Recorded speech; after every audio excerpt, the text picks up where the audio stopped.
Imagine a morning when you wake up and instead of spending countless, precious years of your life creating something substantial, something like an empire, and then, pow! You came to know you are not part of it. It is indeed the end of the world and everything that is dear to the person crashes. This was during the period when the internet was just starting and a digital wilderness ready to be discovered. In 2004, two Harvard twins had a dream of an unbelievable social network that was going to transform the way people met or rather connected. Of course, they were clever, obsessed with success, and eager to subjugate the world. Thus, in order to have their concept exist in the real world, they required a coder, who would have the skills for coding. They employed a man with a very high technical skills believing that he would assist them develop a great product. Wait. Was it that simple? Not. Just months later, their tool was released and the twins were out of the picture, again. Thus, asking the question, how did their dream turn into a nightmare? And what was the development when the betrayal was exposed? Well, let me delve in that. With the lightning speed of Harvard University, two identical twin brothers, Cameron and Tyler Winklevoss, also had the same kind of aim. Both of them were students of Harvard and, thus, could witness the concentration of intellectual activity and an innovative spirit. In this case, they were not only successful athletes and scholars, but at the same time, visionaries. They believed that there was a massive opportunity to tap into the online platform and create opportunities mostly in the area of social relations. They named it Harvard Connection, a site that connects students socially. However, though the idea of blogging was quite evident, its application confused most of the people. They require the services of a web developer that can place their idea in a functional website. They were into a search of a person who possessed a coding genius. They wanted somebody who may help them to bring their ideas into reality. Thus, they set off looking for the same and learnt that there is a person who is full of high programming skills as well as enthusiasm of developing new projects. His name was Mark Zuckerberg, a sophomore at Harvard University, indeed in information technology, his specialty being in technical elements. He had prior experience of creating some other websites which were fairly popular. The website named FaceMash, which was created by Zuckerberg, enabled students to rate each other's looks. The website was later on shut down by the administration of Harvard, but it clearly depicted Zuckerberg's ability and expertise, which was noticed by some of Zuckerberg's Harvard acquaintances, particularly the Winklevoss twins along with Divya Narendra. The twins then pitched their idea to him and at the same time extending him an offer to join them as the team's lead developer. Here, it looked like matching made in heaven. The twins had the idea and Zuckerberg had the expertise of actualizing it. Although they all stood together to work, things took an unexpected turn. Mark was supposed to be working on Harvard Connection. Instead of focusing relentlessly on that, Mark was secretly constructing his own side secret business to compete with the twins' concept. In February 2004, after partnering with the Winklevoss twins, Zuckerberg created a website known as the Facebook. This differs from what the twins wanted, but it was a social networking website of this kind that belonged to him and wherein he was the one making decisions. The launching of Facebook went rapidly. It was socializing not only within Harvard but also outside of it. It quickly started growing in popularity, which it extends from one campus to another and from one part of the world to the other. However, as Facebook boomed, rivalry between Zuckerberg and the Winklevoss twins escalated as well. As Facebook gained momentum, Cameron and Tyler Winklevoss started to sense that something was off. They had been expecting updates from Zuckerberg on Harvard Connection lately, but communication had slowed to a trickle. It wasn't long before they realized that the project they had envisioned was being brought to life, but wait, the highlight is it was just not by them. The twins started confronting Zuckerberg. They questioned him about the status of Harvard Connection and why he hadn't followed through on their agreements. As expected, Zuckerberg's response was blurred. He claimed that the projects were different and also mentioned that there was no overlap between what they wanted and what he was building. Since the beginning of the conversation, the twins did not seem convinced. They felt sabotaged, as if Zuckerberg had used their idea as a springboard for his own venture, by cleverly cutting them out of the equation. It was a realization that hit hard and even hard to digest, that this ultimately led them to consult legal advice. Did Zuckerberg deliberately deceive the twins? Was it all part of a grand plan to launch Facebook on his own terms? These questions lingered as the twins prepared to take their fight to the courts. In 2004 they also accused Zuckerberg of bluffing for breaching the contract and stealing their idea with an individual suit of legal action. Precedent was established by arguing the cases whereby both the parties put forward their case to be settled.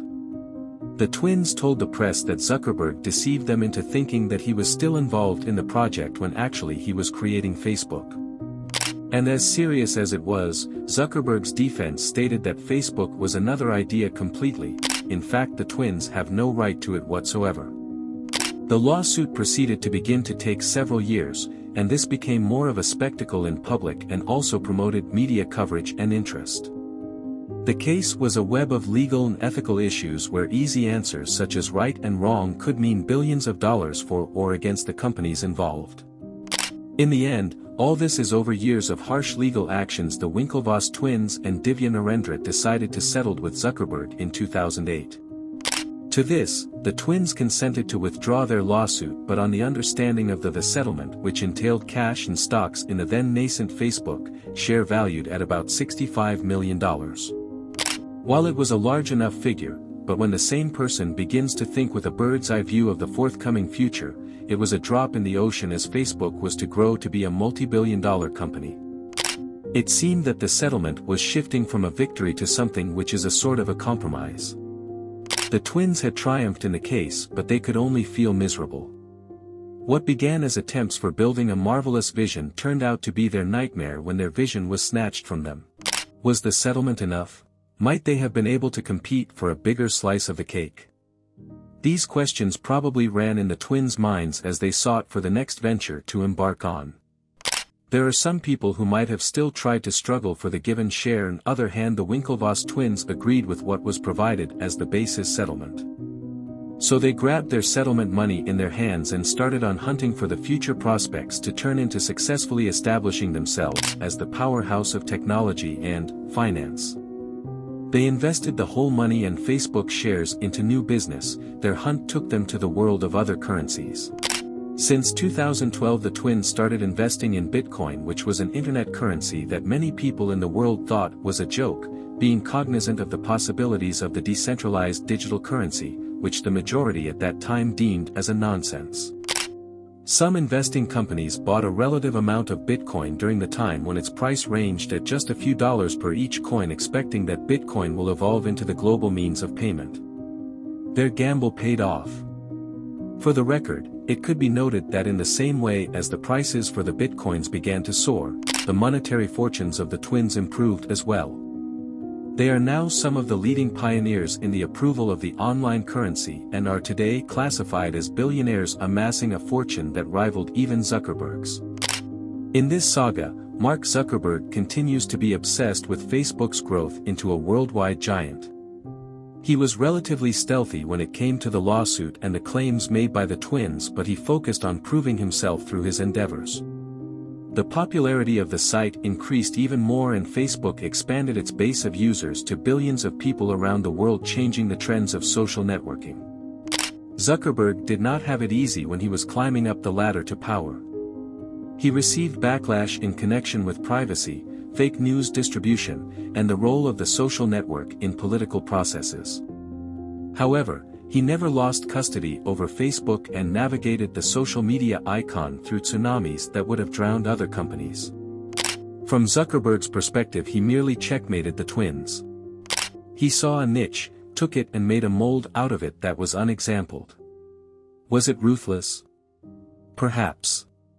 Yet the old way of thinking is to wait and see can be deadly in today's world of technology, where leaders move quickly and those that don't get left behind.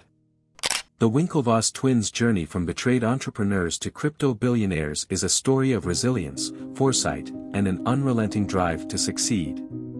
They took what could have been a devastating loss and turned it into an opportunity to reshape the financial world. Today, the twins are major players in the cryptocurrency industry, founding Gemini, a regulated cryptocurrency exchange that has become a cornerstone of the digital asset market. They have also become advocates for the broader adoption of cryptocurrency, seeing it as a way to democratize finance and empower individuals. The brothers' goal was not only financial but a personal one, to regain the control they felt they had lost and make this business venture on their own accord. The manner of their turning from victimized plaintiffs in law to visionary business people leaves much to be said of their tenacity and all-out fight. However, unlike the battle with Zuckerberg, they come out strengthened by these challenges because they are now recognized as crypto billionaires. Unlike Zuckerberg, the Winklevoss twins continued with their lives, thus, the legal squabbles over the ownership of Facebook have been drowned over time. However, the events of the play did not stop there. Over the following years, many accusations against the company would be filed, from antitrust regulations to privacy violations. As we later see, Zuckerberg was to testify before Congress to defending his firm's practices and policies. Did they ever truly move on from their fight with Zuckerberg? Or potentially it was that inspiration that led them to keep striving in the world of crypto? It was not clear what could have been most likely for the twins in terms of their fortune, although they accepted the options that they received.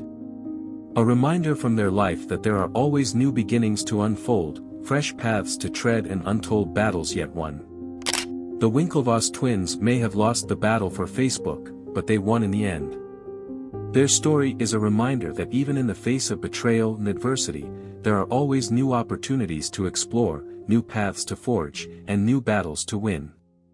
Their legacy lives on not only in the courtrooms or in the cryptocurrency markets, but also more broadly as part of our story regarding how entrepreneurs get funded during the digital era.